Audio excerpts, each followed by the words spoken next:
2 நாள் தமிழ்நாட்டில் அமித்ஷா உங்களோட 2 மணி நேரம் செலவு பண்ணார். பெரிய இலக்கும் திட்டமும் தமிழ்நாட்டுக்கு வச்சுருக்காரோ? நான் டெல்லியில் அவரோடு 2 மணி நேரம் செலவு பண்ணுறதுங்கிறது ரொம்ப சாதாரணமான விஷயம். அவர் அதே மாதிரி இங்கே தமிழ்நாட்டில் வந்து 2 மணி நேரம் செலவு பண்ணியிருக்கார். பட் ஆனால் நான் அவரை போய் பார்த்துருக்கேன். இந்த முறை அவர் என் வீட்டுக்கு வரணும்னு நினச்சி வந்தார்.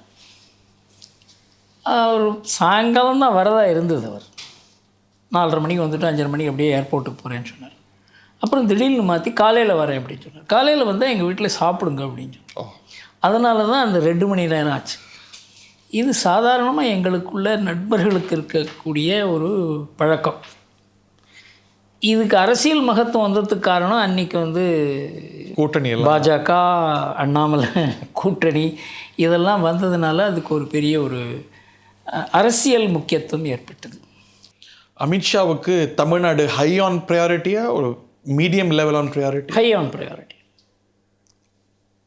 இந்த விஜயம் அதை தான் காட்டுதோ?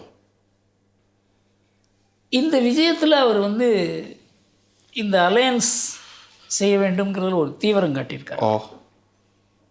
இவங்க அங்கே போனது அதுக்கப்புறம் வந்து எடப்பாடி வந்து அலையன்ஸ் இருக்கா இல்லையா அப்படிங்கிறத தெளிவுபடுத்தாது இருந்த நிலைமையில் சரி இதை முடிச்சிடணும், இதில் வந்து கேள்விக்குறி இருக்கக்கூடாதுங்கிறதுக்காக தான் அவர் வந்து இங்கே வந்தாருங்கிறது என்னுடைய அனுமானம். எங்கிட்ட அவர் வந்து தமிழ்நாட்டினுடைய அரசியல் பற்றி மாத்திரம் பேசலை. நாங்கள் எப்போ பார்த்தாலும் பல விஷயங்கள் பேசுவோம். அது தமிழ்நாட்டினுடைய அரசியலை பற்றியும் பேசினோம். அவருடைய நிலைப்பாடை எனக்கு வெளிப்படுத்தினார். அதில் எனக்கு புரிந்தது என்னவென்றால் திமுகவினுடைய போக்கு இருக்கிறத, கருணாநிதிக்கு பிறகு திமுகவினுடைய போக்கில் ஒரு தெளிவில்லாத மாத்திரம் இல்லாத ஒரு அராஜகம் இருக்கிறது. சிந்தனையில், செயலில், அரசியலில், மத்திய அரசு நோக்குவதில், இதில் எல்லாத்துலேயுமே ஒரு அராஜகமான போக்கை பார்க்குறோம். இது நல்லதில்லை, தமிழ்நாட்டுக்கும் நல்லதில்லை, நாட்டுக்கும் நல்லதில்லை. அவங்க அதில் டிஸ்டர்ப் ஆகிருக்காங்களோ? டிஸ்டர்ப் ஆகலை, இதை மாற்ற முடியும்னு நினைக்கிறாங்க. இது டிஸ்டர்பன்ஸ் அப்படிங்கிறது இது எப்படிடா இதை கையாள்வது அப்படிங்கிறதுல ஒரு குழப்பம் இருந்தால் தானே இதை கையாள முடியுங்கிற அவங்களுக்கு நம்பிக்கை இருக்குது. ஒன்று தலைமையினுடைய வலிமை இருக்கணும், இல்லை சித்தாந்தத்தினுடைய வலிமை இருக்கணும். இது ரெண்டுமே தமிழ்நாட்டில் குறைந்து விட்டது. அதனால் தமிழ்நாட்டில் இன்றைக்கு இடைவெளி அப்படிங்கிறது சித்தாந்தபூர்வமாகவும் இருக்கிறது, தலைமையிலையும் இருக்கிறது. இது ஒரு தனி வாய்ப்பு. ஏதாவது ஒரு தீர்க்க தரிசனம் உள்ள ஒரு கட்சி, உறுதி இருக்கிற ஒரு கட்சி, தெளிவு இருக்கிற ஒரு கட்சி இன்னும் 5 வருஷத்தில் 10 வருஷத்தில் நாம் இதை செய்ய வேண்டும் என்று நினைக்கிற ஒரு தேசிய கட்சிக்கு வாய்ப்பு இருக்குது. 1989 இந்த நிலை ஏற்பட்டது. அதிமுக உடைந்த பிறகு சோ வந்து ரொம்ப ராஜீவ்காந்தி கிட்ட பேசி இதுதான் சரியான சமயம் தமிழ்நாட்டில் காங்கிரஸ் வரத்துக்குன்னு சொல்லி பெரிய முயற்சி பண்ணாங்க. மூப்பனாரை முதல்வர்னு ப்ரொஜெக்ட் பண்ணி 89 எலெக்ஷனில் 20% ஓட்டு வாங்கினாங்க காங்கிரஸ். ஜெயலலிதா 21, ஜானகி 9, கருணாநிதி 29% ஓட்டு தான் வாங்கினார். அது திமுக. ட்ரூலி மல்டிபோலர். அதில் தான் தமிழ்நாட்டு அரசியலில் ஒரு தெளிவு ஏற்பட்டது. அந்த மாதிரி 26 இருக்குமா? நான் இப்போவே அந்த மாதிரி நிலைமை இருக்குதுன்னு நினைக்கிறேன். திமுகவினுடைய வலிமை திமுக அல்ல, திமுகவினுடைய கூட்டணி. 1967 இன்னி வரைக்கும் திமுக தனியாகவே நின்றது கிடையாது. 67 கூட்டணி அமைத்த போது கொள்கையே தேவையில்லை, அரசியலில் கொள்கை தேவையில்லைன்னு முதல்ல நம்ம நாட்டுக்கு கற்றுக் கொடுத்தது திமுக தான்.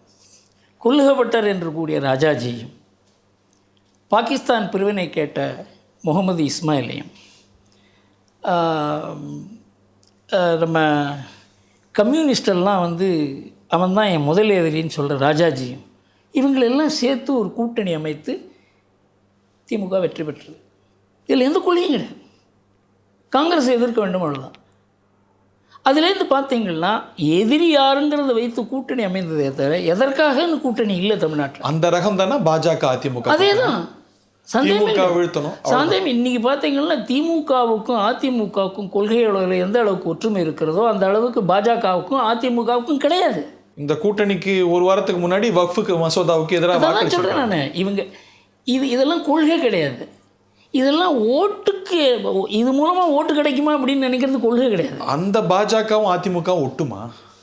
இது ஒட்டுமா ஒட்டாதாங்கிறத பொறுத்த வரைக்கும் இன்றைக்கி வரைக்கும் 1972 அதிமுக பிரிந்ததுலேருந்து இன்று வரைக்கும் அதிமுகவுக்கும் திமுகவுக்கும் என்ன வித்தியாசம் சொல்லுங்க? அகில இந்திய அப்படிங்கிற வார்த்தையை தவிர ஒரே கொள்கைகள் தான். ஒரே கொள்கை, ஒரே போக்கு. அவங்க ஆரம்பமே ஒன்று. அதை காமராஜ் சொன்ன மாதிரி நான் சொல்ல விரும்பலை. ஆனால் ரெண்டு பேருக்கும் ஒரே ஒரு அதே பழக்கம், அதே பயிற்சி, அதே கொள்கை. அப்படிங்கிறது இன்றைக்கி என்னென்னா, நீ பண்ணுறது தப்பு, ஒன்றா நான் ரீப்ளேஸ் பண்ணுறேன் அப்படிங்கிறது தான் அரசியல் இன்றைக்கு. திமுக எதிர்ப்பில் தான் இந்த அணி இணையுதுங்கிறீங்க. அதிமுக இதே பாஜக எதிர்ப்பில் தான் இந்திய அணியே இருக்கிறது. அவங்களுக்குள்ள என்ன ஒத்துமை சொல்லுங்கள்? பலன் இல்லையே. அந்த மாதிரி தானே இந்த அணியும் 21 பலன் இல்லை, 19 பலன் இல்லை. இன்னைக்கு எப்படி பலன் இருக்க போகுது? நீங்கள் பலன் இருக்கா இல்லையா அப்படிங்கிறத 26 தானே முடிவு பண்ணோம். ட்ராக் ரெக்கார்டு 2021 ட்ராக் ரெக்கார்டு என்பது அந்த சூழ்நிலையை பொறுத்து இருக்குது. 2021 திமுகவுக்கு இருந்த ஒரு சூழலும் இன்றைக்கு திமுகவில் இருக்க சூழல், திமுகவை பற்றி தமிழ்நாட்டில் இருக்க சூழலுக்கும் பெரிய வித்தியாசம் இருக்கிறது. இன்றைக்கு திமுக ஆட்சியில் நடந்த தவறுகள் பூரா மக்களுக்கு தெரியும். அதை பத்திரிகைகள் எடுத்து சொல்லாது இருக்கலாம். ஆனால் இது பரவலாக பேசப்படுகிறது. இல்லை, உணரப்பட்டதுன்னா 24லையுமே அதுக்கான இண்டிகேஷன் வந்ததே, இல்லைன்னு சொல்ல முடியாது. இல்லை, திமுகவினுடைய வாக்குகள் குறைந்ததே, அவங்க கூட்டணி வாக்குகளே குறைந்ததே. பாஜக 7% சார். நான் என்ன சொல்கிறேன், எதிரி ஜெயிப்பான் அப்படின்ற முறை வரும்பொழுது அந்த வாக்குக்கு வேற ஒரு விதமான உத்வேகம் கிடைக்குது. இன்றைக்கு திமுகவை எதிர்த்து ஒரு அணி ஜெயிக்குமா ஜெயிக்காதா அப்படிங்கிற நிலைமை இன்றைக்கு ஏற்பட்டிருக்கிறது. ஜெயிக்குங்கிற ஒரு நம்பிக்கை அவங்களுக்கு ஏற்பட்டிருக்கிறது. 2024 அந்த நிலைமை இல்லை. ஏனென்றால் பிரிந்திருந்தார்கள். இதே இவங்க சேர்ந்துருந்தாங்கன்னா வேலுமணி சொன்ன மாதிரி 25 சீட்டு ஜெயிச்சிருக்கலாம்னு சொல்கிறாரு. 20 சீட்டு ஜெயிச்சிருக்கலாம், 10 சீட்டு ஜெயிச்சிருக்கலாம், 15 சீட்டு ஜெயிச்சிருக்கலாம். ஒட்டுமொத்தமாக ஜெயிச்சிருக்க முடியாது இல்லையா? இது ஒரு இயற்கையான கூட்டணியாக பார்க்க முடியுமா சார்? எந்த கூட்டணியும் இயற்கை அந்த அந்த அந்த ஒரு தேர்தலுக்கு தான். இப்போ அமித்ஷா நிரந்தர கூட்டணி அப்படின்றாரு. அந்த மாதிரி ஒரு கூட்டணியே கிடையாது. ஆனால் அரசியலில் இதெல்லாம் பேச வேண்டி இருக்கிறது. இயற்கையான கூட்டணின்னு ஒன்று இருக்க முடியாதுங்கிறீங்க. ஆனால் ஒரு பார்வை இது கட்டாய கூட்டணி. EPSக்கு விருப்பம் இல்லை, ஃபோர்ஸ் பண்ணி கூட்டணி வச்சுருக்கிறாங்க. அது ஓரளவுக்கு நான் அதை ஏற்றுக்கிறேன். காரணம் என்னவென்றால் 2024 மோடிக்கு தனிப்பெரும்பான்மை கிடைக்காதனால அப்போ EPS என்ன முடிவு பண்ணார்? பாஜகவினுடைய எழுச்சிக்கு காரணமே மோடி தான். அவருக்கு ஒரு தாழ்ச்சி ஏற்பட்டிருக்கிறதுனால பாஜகவுக்கு தாழ்ச்சி ஏற்படும், நம்முடைய வாக்குகளை பாஜக பெற்றிருக்கிறது, அதை திரும்ப பெற்றுவிட வேண்டும் என்பதற்காக இனிமேல் பாஜகவோட கூட்டணியே கிடையாதுன்னு எனக்கு தெரிஞ்சு 16 17 ஜூன் மாதம் அவர் அனௌன்ஸ் பண்ணார். இப்போ கிடையாது, அடுத்த தேர்தலும் கிடையாதுன்ட்டு. இல்லை இப்போ கிடையாதுன்னு சொன்னது தேர்தலுக்கு முன்னால். நான் சொல்லுவது 26 தேர்தலுக்கு கிடையாதுன்னு சொன்னேன். 29க்கும் கிடையாதுன்னு அறிவிச்சார். அதே தெரியல, எனக்கு ஞாபகம் இல்லை. அப்புறம் பார்த்தீங்கன்னா அதே நிலையை தொடர்ந்தார். அந்த ஒரு உதயகுமாரா யார், ஜெயக்குமார் ஜெயக்குமார் பேசிக்கொண்டே இருந்தார். நவம்பரில் 13, 14, 15 3 நாளில் 4 இடத்துல பாஜகவுடன் கூட்டணின்ற பேச்சே கிடையாது. மகாராஷ்டிரா எலெக்ஷனில் பாஜக ஜெயித்தாங்க, அதுக்கப்புறம் வாயத்திறக்கலை. டெல்லியில் ஜெயித்தாங்க, அதுக்கப்புறம் அவர் பேரில் ப்ரெஷர் வர ஆரம்பிச்சது கட்சிக்குள்ளே. பாஜக அவர் பேரில் ப்ரெஷர் போட்டிருக்க முடியும் என்றால் 24லேயே செய்திருக்க முடியும், அதற்கு பிறகு செய்திருக்க முடியும். அதற்கு காரணம் பாஜகவினுடைய வெற்றி தான் அவருடைய கட்சியில் அவர் பேரில் ஒரு ப்ரெஷர் உருவாக்கியதே தவிர. சார், நான் இதை என்ஜினியர் பண்ணுறதுக்கு வாய்ப்புகள் இருந்ததா இல்லையா? வாய்ப்புகள் இருந்ததுனால தானே அது உருவாகியது. அதனால் என்ஜினியர் பண்ணுறதுனா யாரை என்ஜினியர் பண்ண முடியும்? உங்கள் கட்சியில் இருக்கக்கூடிய மூத்த தலைவர்கள் யார் என்ஜினியர் பண்ணாங்க? இதெல்லாம் அனுமானம் தானே. ஆனால் இதுக்கெல்லாம் காரணம் அவர் ஏன் பேசுகிறது நிறுத்தினார்? 16ஆம் தேதி நவம்பருக்கு அப்புறம் பாஜகவுடன் கூட்டணி கிடையாது என்று அவர் பேசவே இல்லை. ஏன்? காரணம் வெளிப்படை. அவருக்கே புரிந்து விட்டது, நாம் ஜூன் மாதம் எடுத்த நிலை, 2024 நாடாளுமன்ற தேர்தலுக்கு பிறகு எடுத்த நிலை இனிமேல் பொருந்தாது என்பது எடப்பாடிக்கும் புரிந்து விட்டது. ஆனால் யூட்டர்ன் எப்படி பண்ணுறது?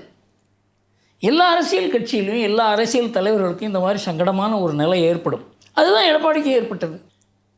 அதனால் இப்போ கட்டாய கூட்டணி என்றால் பாஜக கட்டாயப்படுத்திய கூட்டணி அல்ல. கட்டாயம் என்றால் அதிமுகக்குள்ளேயே இந்த மாதிரி ஒரு கட்டாயம் ஏற்பட்டது என்பதை நான் ஏற்றுக்கிறேன். செய்திகளை உடனுக்குடன் தெரிந்து கொள்ள உடனே சப்ஸ்கிரைப் பண்ணுங்க.